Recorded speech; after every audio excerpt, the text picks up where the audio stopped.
381 perkembangan mengejutkan di Asia Timur. Nama, kelahiran kembali penggarap abadi perkotaan penulis, Dewa Pedang 10 Mil, Si Li Jiansen. Plus matikan mengatur ulang. Bagaimana mungkin? Apa yang dia lakukan untuk menembak jatuh jet kita? Apakah dia membawa bazooka? Bahkan jika itu masalahnya, dia seharusnya tidak bisa menembak jatuh 3 pesawat F-15. Kami belum menerima informasi apapun tentang senjata yang masuk ke Jepang dari Tiongkok. Rudal-rudal itu tidak mudah untuk disembunyikan. Jika dia membawanya melewati perbatasan, keamanan perbatasan kita harus dapat mengetahuinya. Seorang jenderal angkatan udara bertanya tidak percaya dengan wajah muram. Hanya ada 300 F-15 di Jepang dan 3 di antaranya sudah tidak bisa diselamatkan. Ketiga jet tersebut dan hampir setengah dari pasukan Brigade ke-14 adalah pengorbanan yang sia-sia. Bantuan kepada keluarga almarhum saja sudah mencapai miliaran, apalagi tuntutan hukum berikut ini. Chen Beixuan adalah mayor jenderal di Tiongkok. Apakah menurut Anda pemerintah Tiongkok juga berada di balik ini? Seorang jenderal militer bertanya dengan rasa ingin tahu. Tidak ada yang menjawab pertanyaannya karena jawabannya terlalu jelas. Kebanyakan sistem pertahanan udara portabel manusia paling banyak dapat menjatuhkan 1 atau 2 helikopter. Sistem tersebut tidak dimaksudkan untuk digunakan melawan jet tempur. Untuk menyerang jet tempur yang jatuh dari darat, seseorang memerlukan senjata anti-udara paling canggih, yang membutuhkan kendaraan berpeluru kendali, atau platform rudal. Mustahil untuk menyelundupkan peralatan sebesar itu ke Jepang dari Tiongkok. Wajah Menteri Pertahanan Nasional tegang karena marah dan tidak percaya. Dia mengarahkan pandangannya pada pembawa pesan itu. Keringat mengucur di dahi pembawa pesan. Dia berhasil tersenyum dan berkata, "Tentara garis depan mengatakan bahwa jet tersebut ditembak jatuh oleh sinar cahaya kemasan. Itu adalah semacam rudal hipersonik yang dipandu. Beberapa tentara yakin bahwa sinar cahaya itu disebut pedang terbang dalam mitos Tiongkok, jadi aku pernah mendengarnya." Pedang terbang. Para jenderal Jepang terkejut. Nama ini sudah tidak asing lagi bagi sebagian besar orang Jepang. Kebudayaan Jepang dipupuk oleh budaya Tiongkok yang jauh lebih tua. Mereka sangat dipengaruhi oleh budaya dinasti Tang Tiongkok dan legenda dinasti Tang seperti orang bijak dan pedang terbang mereka dikenal oleh seluruh orang Jepang. Namun, itu adalah dongeng yang luar biasa, dan bahkan orang Cina pun tidak mempercayainya, apalagi orang Jepang. Bahkan Grandmaster dapat memproyeksikan kekuatan internal mereka paling banyak 30 meter. Seorang yang sempurna memiliki kekuatan yang tak terbayangkan dalam mengendalikan guntur dan api. Tapi bahkan mereka tidak akan percaya pada legenda seperti pedang terbang. Untuk menggunakan pedang terbang, pertama-tama seseorang membutuhkan jiwa ilahi yang kuat. Chen Fan tidak akan bisa mengendalikan pedang terbang untuk menjatuhkan jet dan helikopter sampai dia membebani seni pemurnian jiwa secara berlebihan untuk meningkatkan kehendak surgawinya.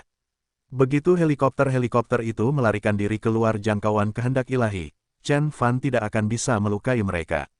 Meskipun Chen Fan mampu melakukannya, dia melakukannya dengan susah payah. Hanya ketika dia telah mencapai permukaan laut ilahi, dia dapat menggunakan pedang terbang yang kuat dengan mudah. Chen Fan tidak akan pernah berpikir untuk menggunakan pedang terbang jika Jepang tidak mengirimkan jet hipersonik. Bakayaro, omong kosong macam apa itu? Kita tidak sedang membaca novel Kidian, bukan?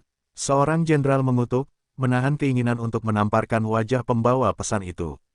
Tiba-tiba ada yang berteriak, "Pak Menteri, kami punya rekaman video apa yang terjadi di sana?" "Nani, nyalakan." Menteri Pertahanan Nasional sangat terkejut.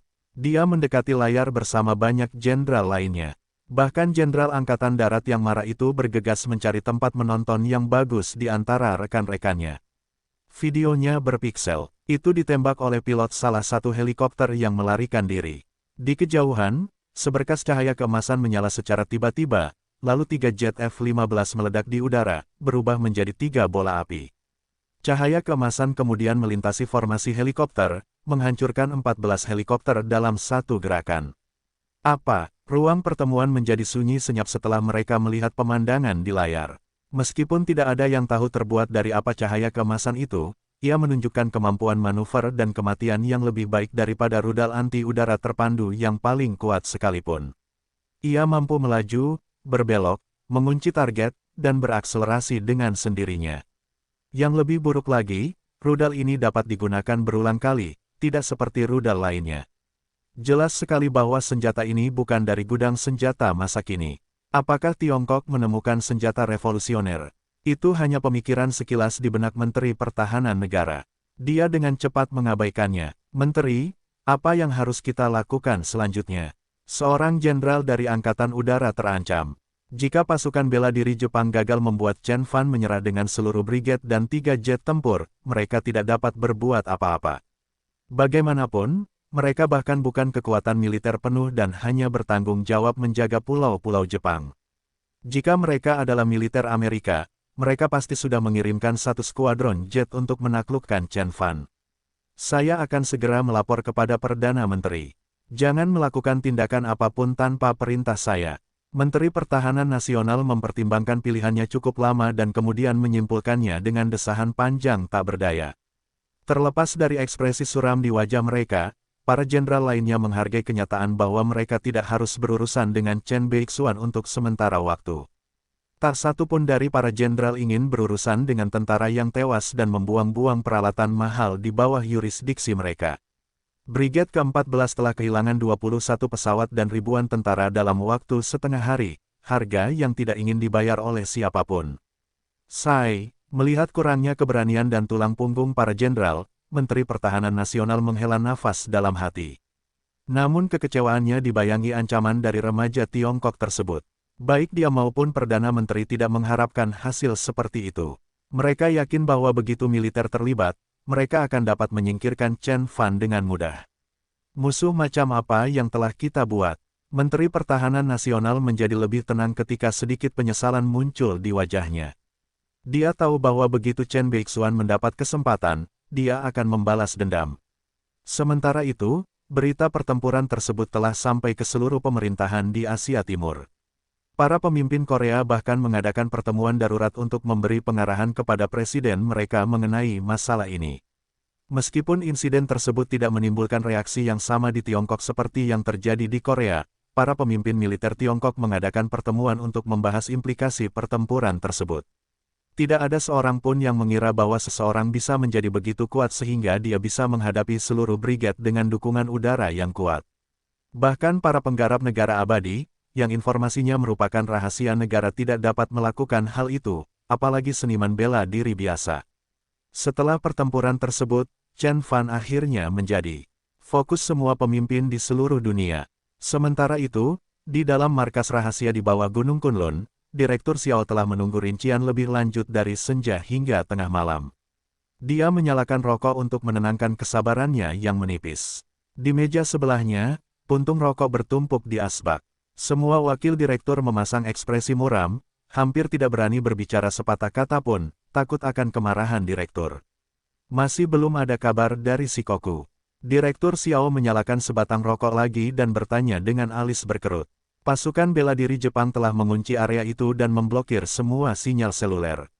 Agen kami tidak dapat menghubungi kami saat ini. Kami harus menunggu lebih lama lagi. Wakil direktur yang bertanggung jawab atas pengumpulan intelijen menambahkan dengan ragu-ragu.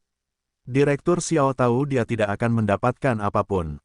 Dia menanyakan pertanyaan itu hanya demi kewarasannya, meninabobokan dirinya dengan berpikir bahwa dia sedang melakukan sesuatu. Dia menghisap rokoknya lagi dan mengerutkan alisnya lebih erat. Direktur Xiao tidak hanya mengkhawatirkan Chen Fan, tetapi juga Red Sparrow. Dia telah menyaksikan Red Sparrow tumbuh dan memperlakukannya seperti putrinya sendiri. Dia mengikuti Chen Fan ke tengah pertempuran mematikan dan sejak itu, dia tidak mendengar kabar darinya. Direktur Xiao tidak berpikir bahwa pasukan bela diri Jepang akan menunjukkan belas kasihan dan mengampuni nyawanya jika dia ditangkap. Lebih buruk lagi, jika Jepang mengetahui bahwa dia adalah seorang agen rahasia, dia hampir pasti akan ditahan bahkan tanpa jejak. Itu adalah perlakuan standar terhadap agen rahasia yang diikuti semua orang.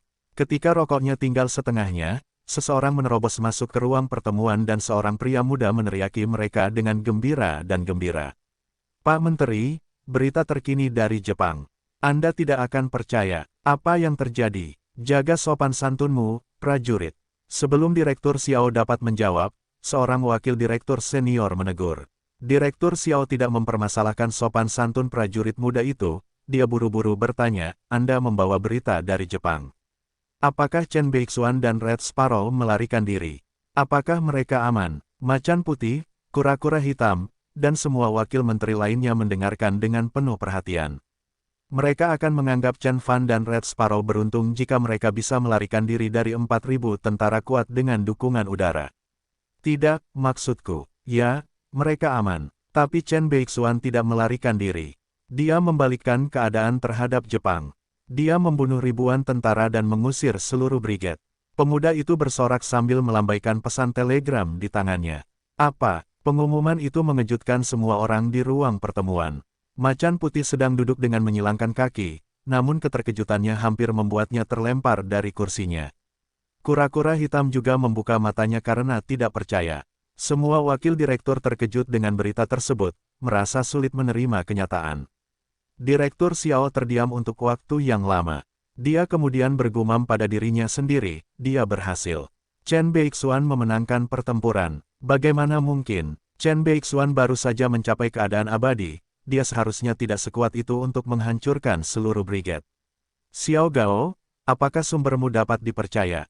Wakil direktur senior yang menegur pemuda itu kembali melakukan hal yang sama, kami telah mempertimbangkan kemungkinan jika satu orang mengambil alih seluruh pasukan dan kami tahu itu tidak mungkin. Bahkan Azure Dragon pun tidak dapat bertahan melawan hujan peluru. Mesin berat senjata dapat dengan mudah merobek aura perlindungan 4 kebenarannya, jadi naga Azure harus menggunakan taktik kiting.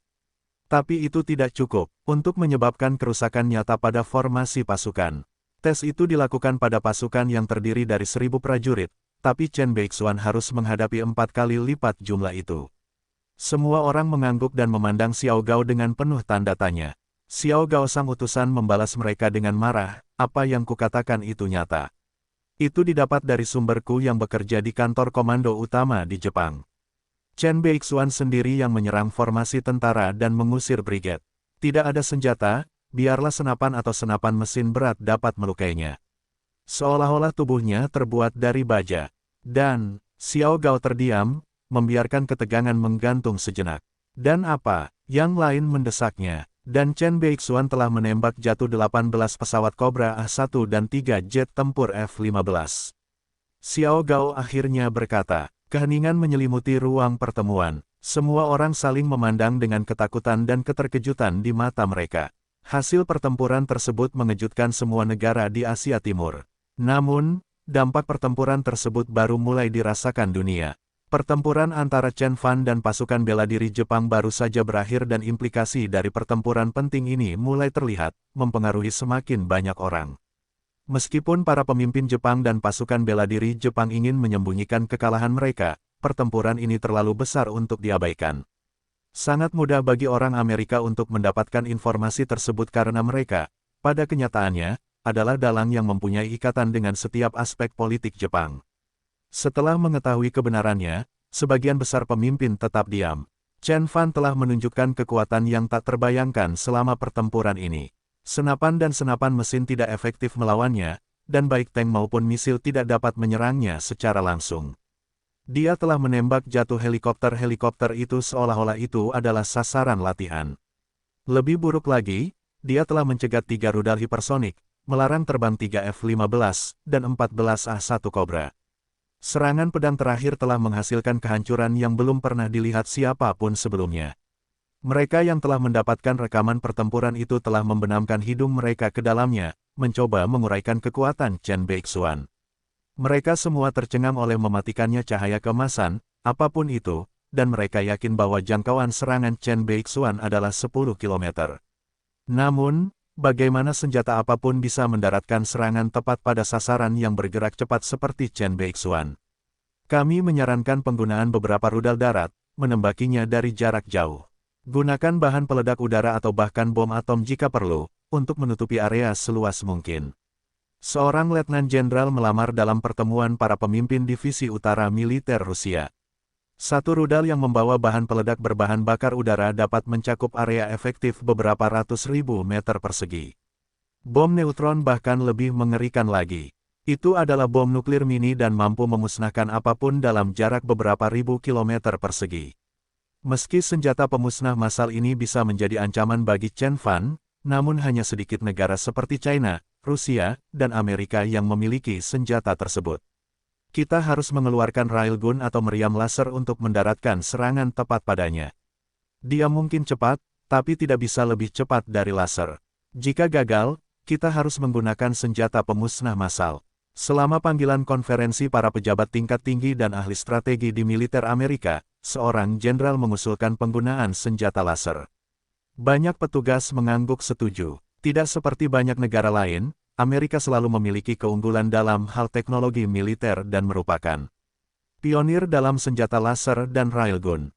Senjata-senjata ini masih dalam pengembangan, namun menggunakannya untuk melawan satu target yang kuat akan menjadi peluang bagus untuk menguji keefektifannya. Senjata laser menembakkan sinar laser yang bergerak dengan kecepatan cahaya, oleh karena itu, kecepatan tidak menjadi masalah. Namun, apakah senjata laser saat ini dapat menyebabkan kerusakan pada Chen Beixuan masih menjadi pertanyaan.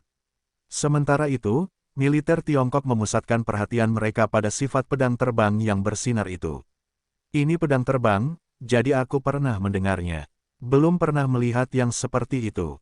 Ia bertindak sebagai rudal hipersonik dengan kemampuan manuver yang hebat.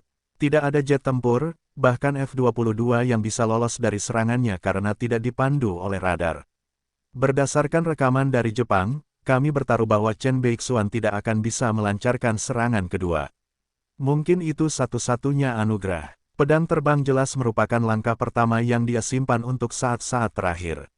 Beberapa ahli strategi muda mempertimbangkan rekaman tersebut pada sebuah pertemuan. Para jenderal berpangkat tinggi yang duduk di ujung meja diam dan murung. Kekuatan Chen Fan jauh melebihi ekspektasi mereka dan sangat mengkhawatirkan mereka. Parahnya, Chen Fan adalah warga negara Tiongkok yang tinggal di Tiongkok. Terlepas dari hubungan baik antara Chen Beixuan dan militer Tiongkok, jika dibiarkan, kekuatan Chen Beixuan yang tak terkendali akan memberinya keberanian untuk mencemooh pemerintah. Meski begitu, penambahan Super Overlord merupakan kabar baik. Selama beberapa tahun terakhir, Amerika Serikat telah menekan Tiongkok di panggung kekuasaan dunia. Presiden mereka yang baru terpilih telah mengeluarkan serangkaian kebijakan yang disebutnya Pivot to Asia. Dia berencana untuk memobilisasi 60% kapal induk AS ke stasiun di Pasifik Timur. Tindakan ofensif ini akan menempatkan Tiongkok dalam tekanan yang belum pernah terjadi sebelumnya. Memiliki pejuang yang saleh seperti Chen Beixuan akan membantu meringankan sebagian tekanan itu. Meski begitu, Chen Beixuan adalah pedang bermata dua dan harus ditangani dengan sangat hati-hati. Chen Beixuan memberikan lebih banyak pukulan daripada brigade veteran yang lengkap. Seorang jenderal mengumumkan dengan penuh keyakinan. Banyak peserta pertemuan itu melirik Liu Chen dengan cemburu. Liu Chen duduk di kursinya dengan ekspresi tabah di wajahnya, tapi hatinya sudah mekar seperti bunga. Dia bersikeras menugaskan Chen Fan posisi sersan kepala di Chang Dragon. Departemen Kasus Khusus telah secara langsung mengonfrontasi keputusannya beberapa kali namun dia tetap teguh. Meski begitu, dia mulai merasa kehilangan kredibilitas di antara rekan-rekannya dan hampir menyerah. Namun, pertarungan Chen Fan melawan militer Jepang telah menanamkan kepercayaan padanya. Dia tidak lagi mendengar orang menyebut keputusannya sebagai bencana dan Chen Beixuan sebagai tukang daging. Kecaman mereka digantikan dengan pujian atas kecerdasan dan kebijaksanaannya. Dia telah menemukan permata tersembunyi yang sangat berharga bagi bangsanya. Dengan Chen Beixuan berada di pihak Tiongkok, negara-negara lain akan berpikir dua kali sebelum mengambil tindakan terhadap Tiongkok. Bahkan para pemimpin markas militer telah menyerukan pertemuan dengan Liu Chen untuk memuji keputusannya dan mendesaknya untuk memperdalam hubungan dengan Chen Beixuan dan militer. Mereka ingin Chen Beixuan mengetahui bahwa militer Tiongkok akan selalu mendukungnya. Meskipun tidak ada yang bisa memastikan, kemungkinan besar CIA dari Amerika dan KGB dari Rusia semuanya bersaing untuk mendapatkan dukungan Chen Fan. Begitulah semboyan para agen rahasia, jika Anda tidak bisa mengalahkannya. Berasimilasilah dia. Sementara negara-negara adidaya di dunia sedang memikirkan cara untuk mengalahkan atau mendapatkan dukungan Chen Fan, negara-negara kecil berada dalam mode panik. Hanya senjata konvensional seperti tank, pesawat terbang, dan meriam yang mereka miliki. Seluruh pasukan beberapa negara bahkan tidak memiliki efektivitas tempur yang sama dengan Brigade ke-14 Jepang. Mereka tidak akan memiliki peluang melawan Chen Fan. Meski begitu, keuntungan menjadi lebih kecil adalah mereka bisa berada di bawah payung negara adidaya. Amerika selalu berperan sebagai polisi dunia selama bertahun-tahun. Armada kapal induknya dapat menjangkau dan menyerang penjuru dunia manapun.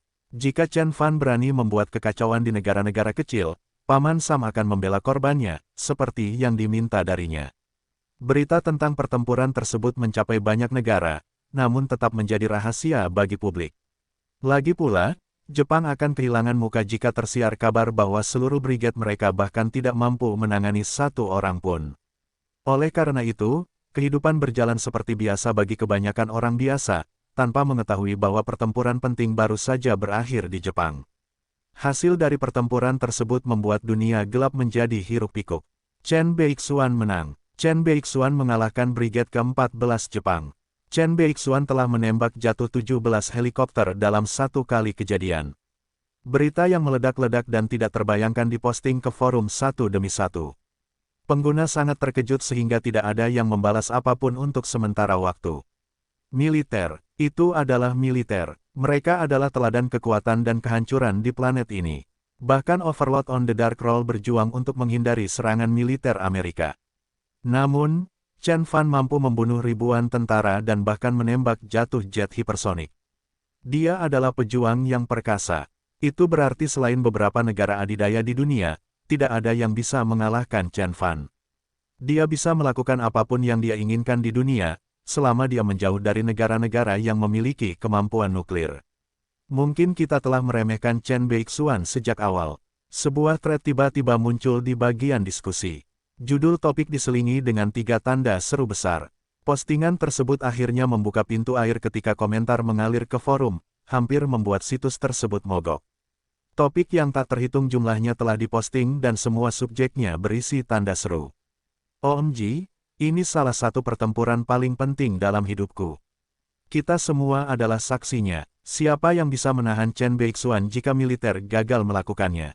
Dunia gelap akan segera bangkit, aku bisa mendengar genderang ditabuh. Chen Beixuan, kamu tidak terkalahkan. Banyaknya topik yang diposting di forum karena semakin banyak pengguna yang mengunjungi situs tersebut. Tidak lama kemudian server Chia mulai lambat.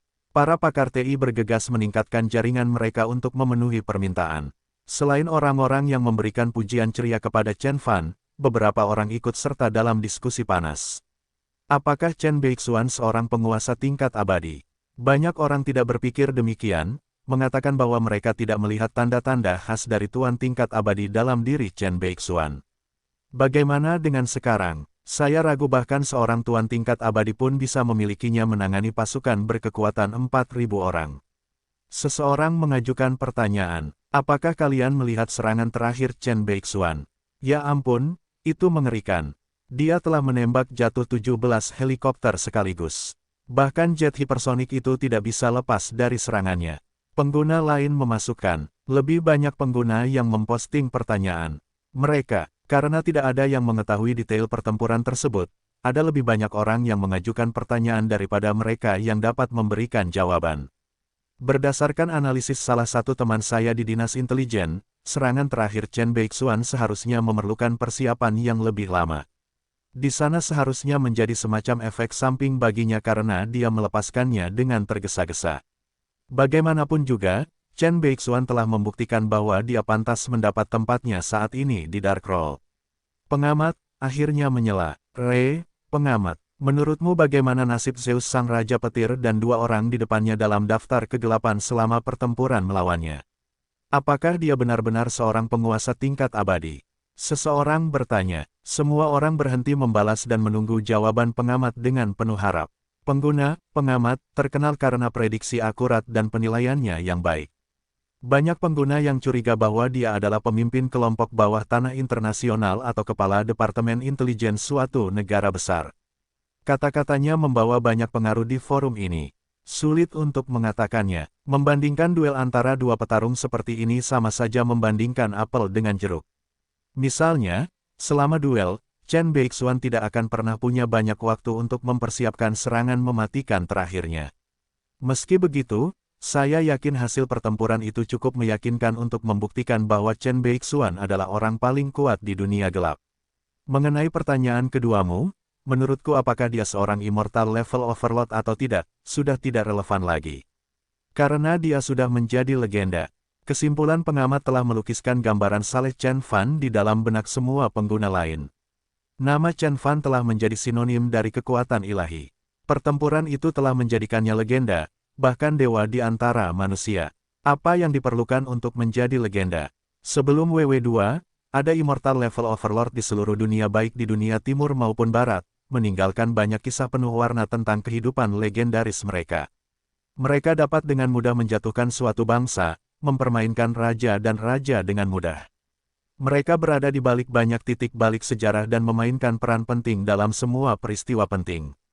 Namun, sejak Amerika menjatuhkan 2 bom atom di Jepang, yang mengawali era nuklir, bahkan penguasa terkuat pun harus menjaga ekornya di antara kedua kakinya. Dinamika kekuasaan bergeser dan memberi negara-negara di dunia keuntungan yang lebih besar dibandingkan individu-individu yang berkuasa. Betapapun kuatnya seorang penguasa tingkat abadi, kekuatan mereka tidak ada apa-apanya jika dibandingkan dengan negara adidaya di dunia. Banyak penguasa memutuskan untuk hidup mengasingkan diri dan tidak pernah lagi terlibat dalam urusan duniawi.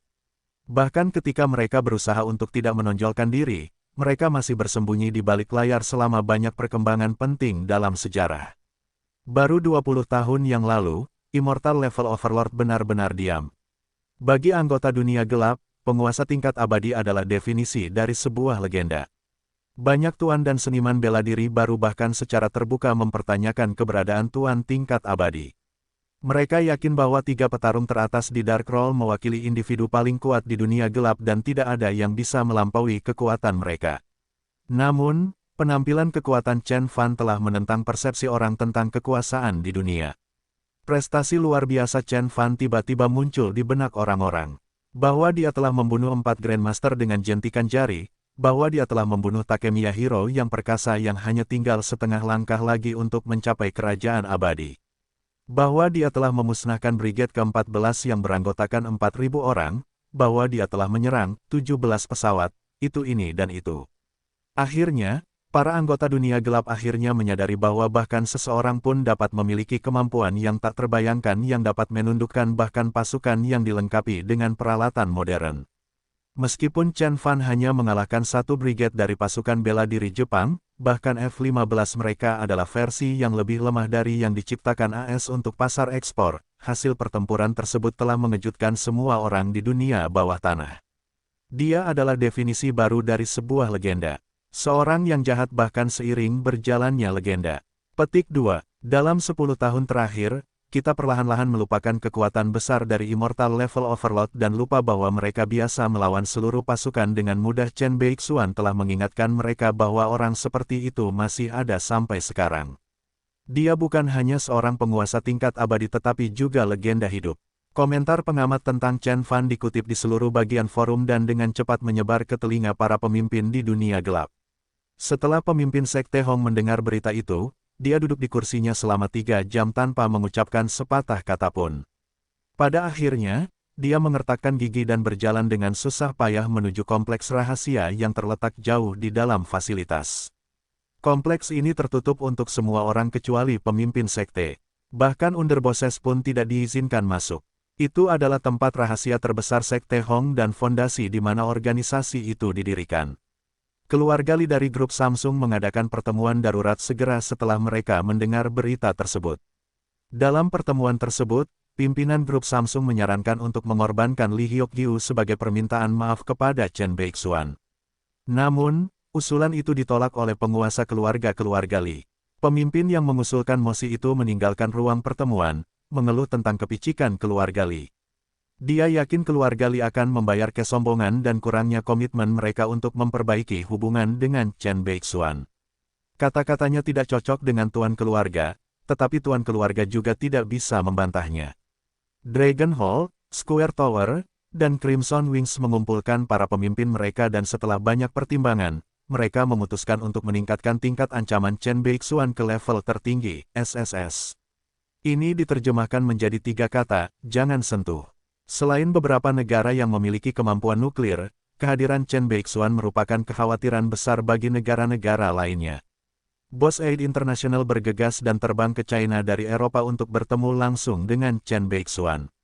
Sementara itu, perkembangan tersebut juga berdampak besar pada politik Jepang.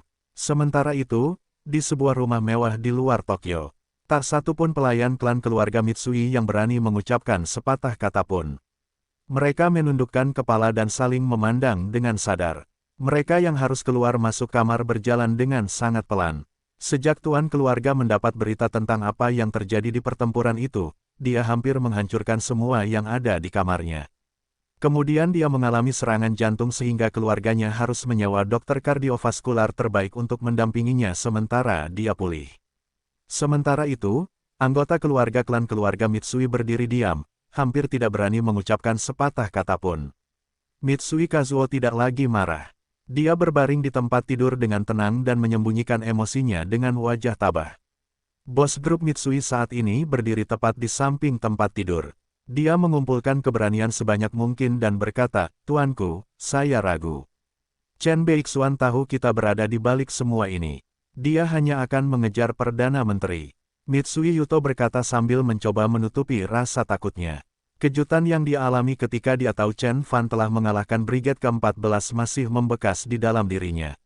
Dia tidak pernah merasa lebih takut dalam hidupnya, bahkan ketika dia mengetahui bahwa dia terpilih untuk menjalankan bisnis keluarga. Itu adalah Brigade ke-14 dengan dukungan udara F-15. Bagaimana orang bisa begitu kuat? Bahkan Lord Susanoo atau Yamamizuki pun tidak memiliki kekuatan mengerikan seperti itu. Erika dan Takemiya Hiro adalah SWAT Sage yang perkasa, tapi bahkan mereka pun tidak akan punya peluang melawan militer. Ketika Mitsui Kazuo memberitahunya bahwa pemerintah Jepang akan mengerahkan militer melawan Chen Fan, dia bahkan merasa kasihan pada Chen Fan, berpikir bahwa nasib remaja Tiongkok itu sudah ditentukan, bahwa jika Chen Fan mendengarkan nasihatnya dan meninggalkan Jepang, dia akan melakukannya, tidak harus menghadapi ajalnya.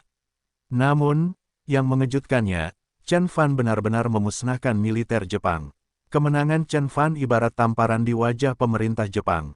Dia telah mencabut beberapa gigi dari mulut pemerintah Jepang. Rasa takut kehilangan muka memaksa pemerintah Jepang untuk menelan gigi patah tersebut dan membiarkannya bercokol dalam kemarahan dan kemarahan di dalam perutnya. Namun, pertanyaan yang kini dihadapi pemerintah Jepang adalah pilihan apa yang masih mereka miliki. Brigade ke-14 telah pergi, haruskah mereka mengirimkan brigade pertama dan kedua? Tidak hanya memobilisasi begitu banyak kekuatan yang mahal, tapi juga sangat tidak efektif melawan satu orang. Chen Beixuan bisa saja bersembunyi di kota untuk menghindari konfrontasi langsung dengan militer. Pemerintah Jepanglah, bukannya Chen Beixuan, yang seharusnya mengkhawatirkan pembalasan. Chen Beixuan adalah orang yang pendendam, dan dia tidak akan membiarkan pemerintah Jepang lolos karena menyerangnya di siang hari bolong. Bahkan Mitsui pun memikirkan hal ini, apalagi para pemimpin Jepang. Kediaman Perdana Menteri yang terletak di 231 Nagatako Chiyodaku telah meningkatkan pertahanannya secara signifikan. Perdana Menteri Jepang sangat gugup dan takut sejak pertempuran berakhir. Rumor mengatakan bahwa pasukan khusus elit Jepang telah memasuki kediaman Perdana Menteri untuk menjaga fasilitas tersebut. Perdana Menteri juga telah berkali-kali bertemu dengan militer Amerika yang ditempatkan di Jepang. Namun, Mitsui Yuto tetap diam, berusaha menjauhkan diri dari tindakan pemerintah Jepang. Saya prihatin dengan keterlibatan kami dalam aksi militer terhadap Chen Beixuan. Perdana Menteri sempat berpikir untuk membiarkan Chen Beixuan lolos, namun saya dan beberapa rekan saya bersikeras memilih opsi militer terhadapnya. Kami percaya bahwa tindakan tersebut perlu dilakukan, kekuatan untuk menumpas tuan yang berani. Mitsui Kazuo tersenyum masam. Apa? Mitsui Yuto dan pemimpin keluarga Mitsui lainnya terkejut. Mereka tidak pernah menyangka bahwa keluarga Mitsui adalah salah satu penghasut utama aksi militer tersebut. Perusahaan besar seperti kelompok Mitsui mendominasi politik di Jepang. Sebagian besar pejabat tingkat tinggi mempunyai hubungan dengan satu, bahkan lebih perusahaan besar. Tanpa dukungan dari perusahaan-perusahaan besar ini, tidak ada seorang pun yang dapat bertahan di kantor Perdana Menteri selama masa jabatannya. Yang bisa kami lakukan sekarang hanyalah berdoa agar Chen Beixuan tidak mengetahui keterlibatan kami, agar dia mengejar Perdana Menteri dan memperburuk situasi hingga Amerika harus terlibat juga merupakan solusi sempurna. Keterlibatan langsung Amerika akan menghambat kemajuan apapun yang telah dicapai negara kita dalam mencapai kemerdekaan militer. Mitsui Kazuo menghela nafas. Pemimpin keluarga dari klan keluarga terkuat di Jepang tampaknya telah menua secara signifikan. Kesalahannya telah merusak otoritasnya dalam keluarga. Mitsui Kazuo sudah menyadari ambisi yang membara di dalam diri Mitsui Yuto. Namun, dia tidak mempermasalahkan potensi tantangan terhadap otoritasnya. Pikirannya tertuju pada orang lain yang memainkan peran penting dalam perkembangan terkini, Valet. Jika Chen Beixuan dapat menemukan Valet dan memaksanya mengadu pada keluarga Mitsui, keluarga Mitsui akan berada dalam situasi yang mengerikan. Apakah aku benar-benar salah tentang dia? Mitsui Kazuo mendongak, matanya dipenuhi amarah. Saya percaya bahwa planet ini akan selamanya berada dalam genggaman perusahaan-perusahaan kuat dan perwakilan kita di pemerintahan. Dalam dekade terakhir, kita bahkan telah membuat para penggarap negara abadi menyerah. Tetapi Chen Beixuan telah datang dan benar-benar menghancurkan pandangan duniaku. Mitsui Kazuo masih tidak percaya dengan apa yang telah dilakukan Chen Beixuan. Kemunculan Chen Fan tidak hanya menarik perhatiannya, tetapi juga dari semua pemimpin di seluruh dunia. Untuk pertama kalinya, mereka merasa terancam dan tidak lagi bisa menentukan nasibnya sendiri. Banyak orang melihat bahwa Chen Fan adalah duri di sisi mereka dan ingin menyingkirkannya. Sementara itu, Chen Fan sudah menuju Pulau Kyushu. Di dalam kediaman keluarga Yukishiro di Kyushu, seorang wanita berdiri tepat di hadapan Yukishiro-sa. Yukishiro-sa tidak memperhatikan tubuh panas wanita itu, dia menatap wanita itu sedingin es dan mendesis padanya. Valet, beraninya kamu mengkhianati tuan kami. Yukishiro-sa diapit oleh sekelompok pria berjas ninja hitam. Salah satu ninja memegang gadis itu dengan satu tangan dan mengarahkan pisau ke leher Yukishiro-sa dengan tangan lainnya. Inilah para ninja dari klan Ninja Fuji. Valet menyerang Yukishiro-sa secara tiba-tiba dan menyandera gadis itu. Ketika Yukishiro-sa menyadari apa yang terjadi, keterkejutan dan ketidakpercayaan terlihat di seluruh wajahnya. Ia tidak percaya Valet akan mengkhianati Chen Fan, apalagi setelah Chen Fan membuktikan kekuatannya dengan mengalahkan Takemiya Hiro. Hari-hari Chen Beixuan tinggal menghitung hari. Dia telah memilih pertarungan yang salah dan sekarang perusahaan-perusahaan besar dan para politisi telah mencapai konsensus untuk menyingkirkannya. Valet menyeringai saat dia kembali menatap gadis itu. Tuan adalah orang paling berkuasa di Asia Timur, tidak ada yang bisa menyakitinya. Yukishiro-sa membantah. Haha, tentu saja, tidak ada seniman bela diri biasa yang bisa menangani Chen Beixuan. Bahkan aliansi 4 Dewa Iblis dikalahkan olehnya. Tapi bagaimana jika ku beritahu padamu, kali ini dia harus menghadapi militer. Valet berkata dengan setengah senyum di wajahnya. Di bawah tatapan kaget Yukishiro-sa, bibirnya sedikit melengkung dan kemudian dia berkata, sebelum saya datang ke sini, dia dikelilingi oleh Brigade ke-14. Apakah Anda benar-benar berpikir bahwa dia akan lolos dari kemarahan militer? Kata-kata Valet telah membuat layar Yukishiro-sa tidak tenang. Kehidupan dan warna dengan cepat menghilang dari wajahnya saat keputusasaan muncul di matanya yang lebar dan polos. Sebagai penguasa keluarga Yukishiro saat ini, Yukishiro-sa sangat menyadari keefektifan tempur Brigade ke-14. Brigade ke-14 ditempatkan di Pulau Shikoku di sebelah Kyushu, dan sejak Yukishiro-sa masih kecil, kakeknya telah memperkenalkannya kepada para pemimpin Brigade ke-14 selama jamuan makan dan acara sosial lainnya. Dia yakin bahwa militer dengan senjata modernnya akan memaksa Chen Fan melarikan diri jika tidak langsung membunuhnya. Seorang seniman, bela diri tidak akan pernah memiliki peluang melawan militer. Itu adalah aturan tidak tertulis dari dunia gelap. Gadis bodoh, aku tidak akan menyakitimu. Kamu akan memberiku harga yang mahal. Bos besar itu menyukai putri sepertimu. Begitu muda dan lembut. Valet mengulurkan tangan dan menyentuh pipi Yukishiro-sa saat sedikit kecemburuan muncul di matanya. Valet berusia lebih dari 40 tahun dan kulitnya semakin kendur dan kusam. Yukishiro-sa tidak hanya jauh lebih muda, tapi dia juga pernah tinggal di Green Dragon Grand Array selama beberapa hari, dan bahkan mengonsumsi beberapa ramuan spirit. Kulitnya sehalus porselen dan memancarkan cahaya menawan dari dalam.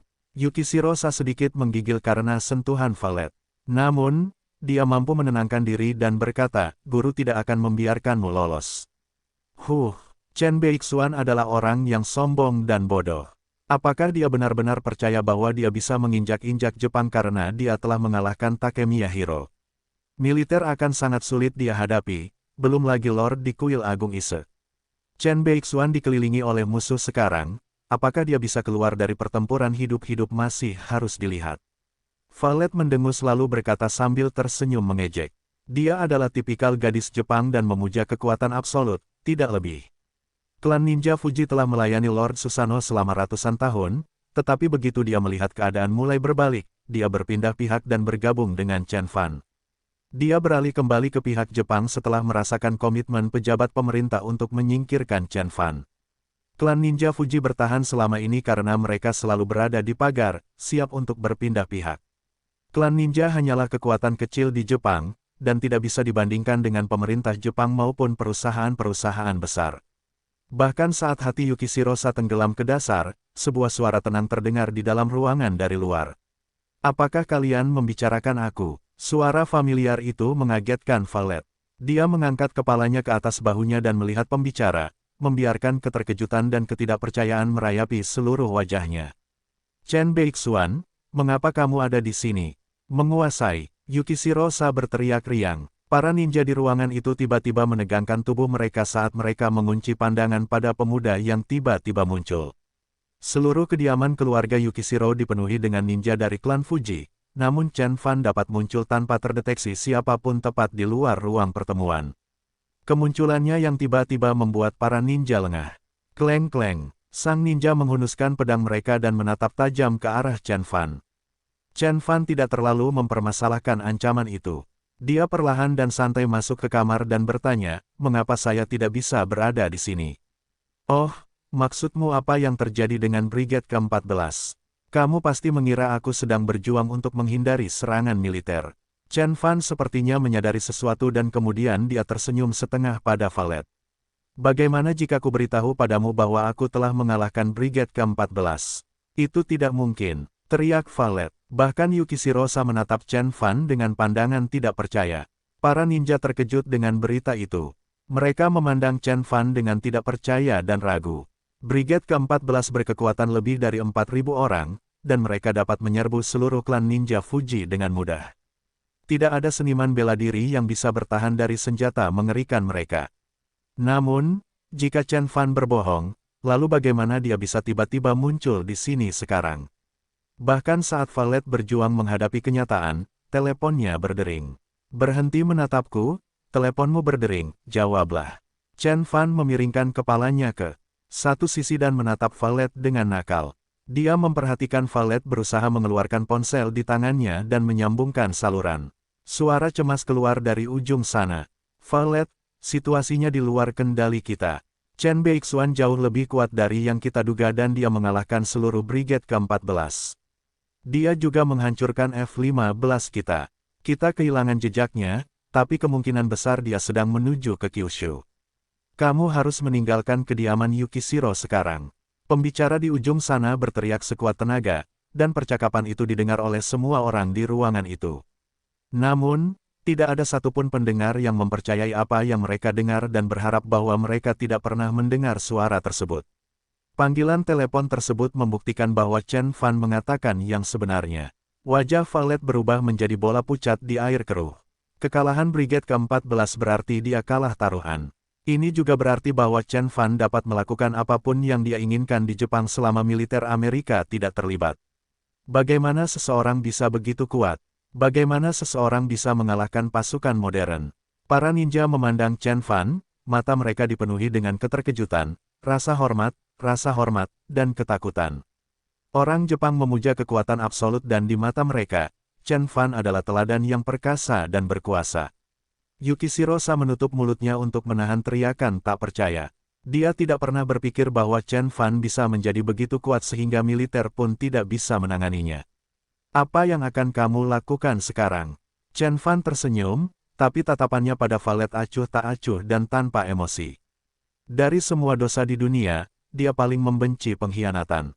Dia telah memimpin alam semesta selama 500 tahun sebagai dewa surgawi mistik utara dan telah dikhianati berkali-kali.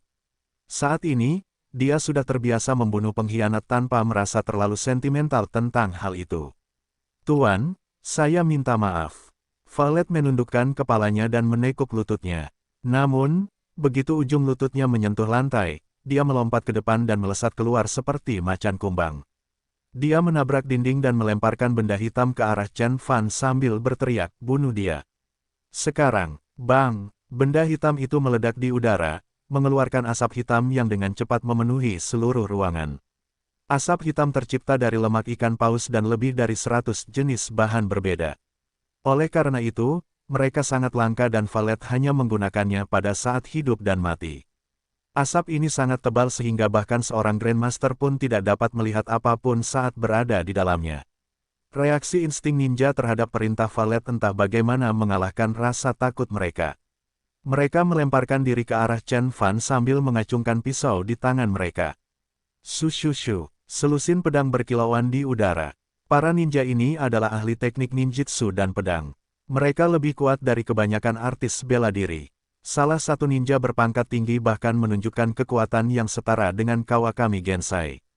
Apa yang membuat para pejuang klandestin ini semakin mematikan adalah kemampuan mereka untuk bermanuver dan menyerang dalam kegelapan total.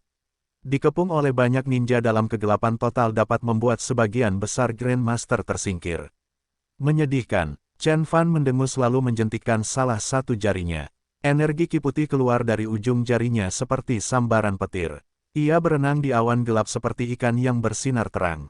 Dalam sekejap, ia telah menembus tubuh sekitar 30 ninja, menghentikan langkah mereka. Bahkan ketika para ninja ini jatuh ke tanah, mereka tidak percaya bahwa mereka dikalahkan begitu saja. Begitu kuatnya para dewa pedang, mereka bisa membunuh seluruh populasi di dunia dengan satu gerakan. Itu adalah kutipan dari orang bijak yang hidup hampir 600 tahun yang lalu, dan jika dia melihat Chen Fan beraksi, dia akan yakin bahwa Chen Fan adalah reinkarnasi dari Sword Immortal. Gerakan Chen Fan terinspirasi oleh The Art of Keyblade karya Lin Tatian. Alih-alih menggunakan energi internal untuk mengendalikan pedangnya, dia malah menggunakan Divine Sense dan melipat gandakan kerusakan seninya berkali-kali. Itu bahkan tidak mendekati seni pedang terbang yang sebenarnya. Chen Fan menghela nafas lalu melambaikan tangan, memanggil hembusan angin yang menyebarkan asap gelap. Kondisinya telah membaik secara signifikan sejak pertempuran tersebut. Tidak ada yang tahu bahwa dia baru saja menyelesaikan pertempuran menegangkan dengan musuh yang kuat. Namun, Chen Fan tahu bahwa pertempuran melawan militer telah merusak fondasi budidayanya dan dia perlu memulihkan diri beberapa saat sebelum pulih sepenuhnya. Pukulan terakhir yang dia berikan kepada militer Jepang adalah serangan terkuat yang pernah dia lakukan sejak dia dilahirkan kembali. Dia telah menghabiskan semua esensi sejatinya untuk memperluas jangkauan pedang dharmiknya. Dia bahkan mengorbankan sebagian kekuatan esensi vitalitasnya untuk mengisi serangan pedang emas itu. Hasil akhirnya sangat efektif dan telah menghancurkan militer Jepang sepenuhnya. Konsumsi Divine Sense dan True Essence mudah untuk dipulihkan, tetapi tidak demikian halnya dengan energi misterius mentah yang dimasukkan ke dalam kekuatan vitalitasnya. Energi misterius mentah akan membutuhkan waktu lama untuk pulih jika pulih sama sekali. Namun, Chen Fan tidak terlalu stres tentang hal itu. Bahkan dengan cedera yang dideritanya, dia dapat dengan mudah menghadapi ancaman apapun di Jepang. Menguasai, Yukishiro Sa menghampiri Chen Fan. Wajahnya berseri-seri karena lari dan terkejut. Tiba-tiba, dia mengenali sesuatu di sudut matanya dan kemudian dia berteriak, "Tuan, pengkhianat telah melarikan diri. Jangan khawatir, dia tidak akan pernah lari dariku. Aku telah menanam benih rasa ilahi di dalam tubuhnya. Yang akan dia lakukan hanyalah membawa kita ke markas operasinya." Chen Fan tersenyum saat cahaya dingin bersinar di matanya. Tubuhnya berkedip sedikit, menghilang dan muncul kembali di samping lubang di dinding. Dia meneriakkan perintah pada gadis itu bahkan ketika dia melesat melewati ambang pintu. "Pemerintah Jepang sedang mencari saya. Pergi dari sini sekarang dan diamlah sebentar. Saya akan datang mencari Anda." Chen Fan menghilang sebelum suaranya memudar. Teriakan dan jeritan terdengar dari halaman luar istana. Para ninja yang menjaga pintu masuk istana pasti telah menemukan Chen Fan. Namun, keributan itu mereda dengan sangat cepat. Yukishiro Sa duduk di kamar sendirian, dikelilingi oleh selusin ninja mati yang roboh di lantai. Semuanya memiliki lubang di dahi mereka, itulah luka yang membunuh mereka. "Tuan, aku akan menunggumu." Yukishiro Sa berdiri diam saat keyakinan bersinar di matanya. Chen Fan telah membuktikan kekuatannya berkali-kali, dan Yukishiro Sa tidak sebodoh Valet yang mengkhianatinya. Sebaliknya, dia akan membela Chen Fan meskipun itu berarti menjadikan dirinya musuh Jepang. Keyakinan Yukishiro Sa pada Chen Fan tidak tergoyahkan dan dia percaya bahwa Chen Fan akan selalu menjadi pemenang. Sementara itu, Valet melarikan diri dari Chen Fan secepat yang dia bisa. Dia berenang di kegelapan malam dengan mudah, mengubah dirinya menjadi bayangan bergerak yang kabur di kegelapan. Kakinya yang panjang ternyata berotot, dan dia bisa dengan mudah melompat dari satu atap ke atap lainnya dengan mudah.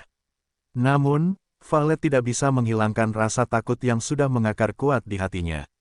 Suara pertarungan sepertinya sudah mereda, dan keheningan membuatnya takut.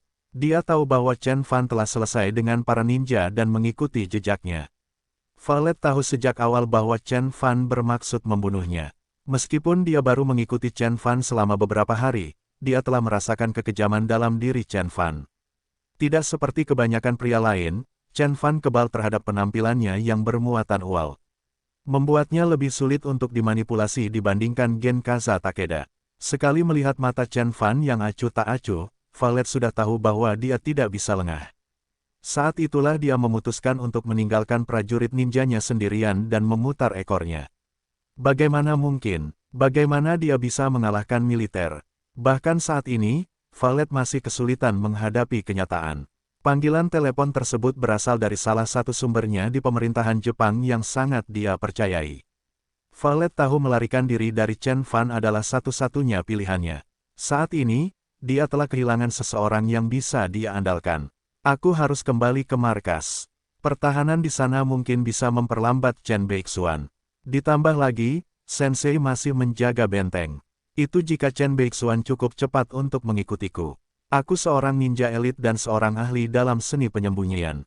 Klan Ninja Fuji telah ada selama beberapa ratus tahun dan oleh karena itu Violet akan merasa jauh lebih aman setelah dia berkumpul kembali dengan klannya. Pikiran Violet berpacu. Dia merefleksikan perkembangan terkini dan juga berusaha menyembunyikan jejaknya. Dia melakukan segalanya dengan pergerakan yang sangat hemat dan kecepatan yang luar biasa. Chen Fan berada belasan kilometer jauhnya darinya, dan dia mengambil waktu dan berjalan maju dengan sangat kesembronoan. Chen Fan telah mencap Violet segera setelah dia berurusan dengan 4 dewa iblis. Tanda itu memandu Chen Fan ke Violet setelah dia mengalahkan Brigade ke-14. Setelah saya selesai dengan klan Ninja Fuji, saya akan pergi ke Tokyo dan menyingkirkan orang-orang yang bertanggung jawab atas penyerangan terhadap saya. Setelah itu, saya pikir sudah waktunya bagi saya untuk meninggalkan Jepang dan kembali ke China untuk sementara waktu, periode panjang budidaya keras dalam pengasingan. Tubuh Chen Fan tiba-tiba menghilang dari pandangan dan muncul kembali 30 meter di jalan setapak.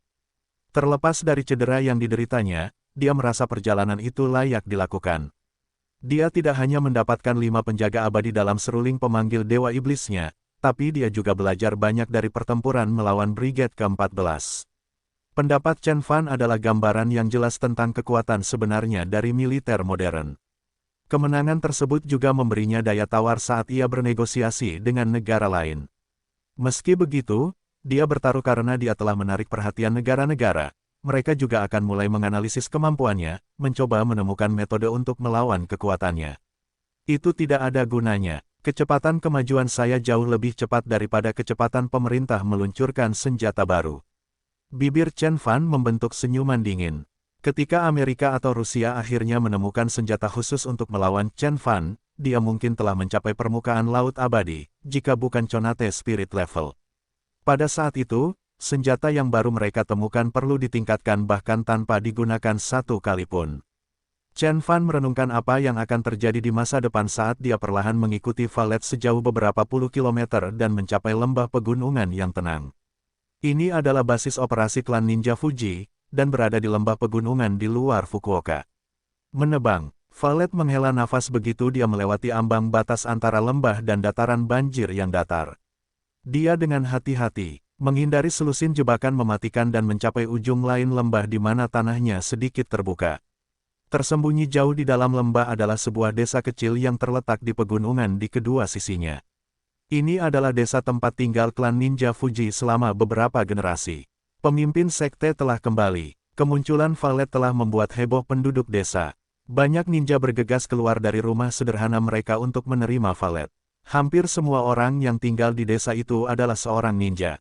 Mereka dapat dengan mudah mengalahkan sabuk hitam taekwondo atau karate manapun. Kekuatan gabungan dari semua ninja di desa akan dengan mudah mengusir seorang Grandmaster. Solidaritas mereka yang tak tergoyahkan membuat mereka berhak untuk bertahan hidup di Pulau Kyushu selama ratusan tahun. Violet, kenapa kamu sendirian? Di mana Inuni? Seorang tetua desa berjalan menuju Valet seperti seorang raja. Dia bertanya dengan bingung. Inuni adalah salah satu dari sedikit ninja berpangkat tinggi di desa. Dia juga orang pertama yang melemparkan dirinya ke arah Chen Fan. Dia selalu menjadi tangan kanan Valet. Tetua itu mengenal semua orang di desa dan dia mengetahui bahwa Inuni telah pergi bersama Valet ke kediaman keluarga Yukishiro. Mengkhianati Chen Fan bukanlah keputusan pribadi Valet, itu adalah pendapat bulat dari semua anggota klan. Para pemimpin nasional di Tokyo telah setuju untuk membantu klan Ninja Fuji untuk mengklaim supremasi di dunia bawah tanah Kyushu sebagai imbalan atas kesetiaan mereka. Ini adalah kesempatan yang tidak boleh dilewatkan oleh klan Ninja Fuji. Chen Beixuan telah membantu klan Ninja Fuji dengan menyingkirkan saingan terbesar mereka, Lord Susanoo, Genkaza Takeda, dan keluarga Yukishiro. Oleh karena itu, janji pemerintah bukan sekedar omong kosong belaka. Valet sebenarnya bisa melihat hal itu terjadi begitu Chen Beixuan ditangani. Aku perlu menemui Sensei sekarang. Tolong bawa aku menemuinya. Wajah Valet keras dan muram. Dia mengumumkan dengan suara dingin. Hati orang tua itu tenggelam ke dasar, dia tahu sesuatu yang buruk telah terjadi. Dia dengan cepat berbalik dan membawa Valet jauh ke dalam desa sampai mereka mencapai daerah yang terlarang bagi sebagian besar penduduk desa. Area terlarang itu kosong dan hanya ada satu gubuk kayu di tengahnya. Valet datang ke gubuk kayu hingga jaraknya hanya 10 langkah. Dia berlutut lalu menurunkan tubuhnya hingga rata dengan tanah. Sensei, kami dalam masalah sekarang. Kami butuh bantuanmu. Bukankah aku sudah bilang padamu untuk tidak menggangguku kecuali kelangsungan hidup klan Ninja Fuji dipertaruhkan? Suara keriput keluar dari dalam. Kering dan serak seolah dua lembar amplas saling bergesekan. Klan ninja kita akan menghadapi tantangan terbesar yang pernah dihadapi, Chen Beixuan, kata Valet. Siapa Chen Beixuan ini? Namanya terdengar Cina. Suara keriput itu berhenti sejenak dan bertanya dengan bingung. Valet harus memulai dari awal dan memberitahu lelaki tua itu semua yang dia ketahui tentang Chen Fan. Tetua di dalam gubuk kayu adalah pemimpin klan terakhir yang hidup mengasingkan diri di gubuk kayu selama beberapa dekade. Bahkan Lord Susanoo yakin dia sudah mati. Oleh karena itu, dia tidak mengetahui apa yang terjadi di luar desa. Tetua itu mengeluarkan suara yang nyaris tak terdengar ketika dia mendengar bahwa Chen Fan telah menghancurkan kuil Susanoo. Kemudian, ketika dia mendengar bahwa Chen Fan telah membunuh 4 dewa iblis dan Takemiya Hiro, si tetua pucat pasi.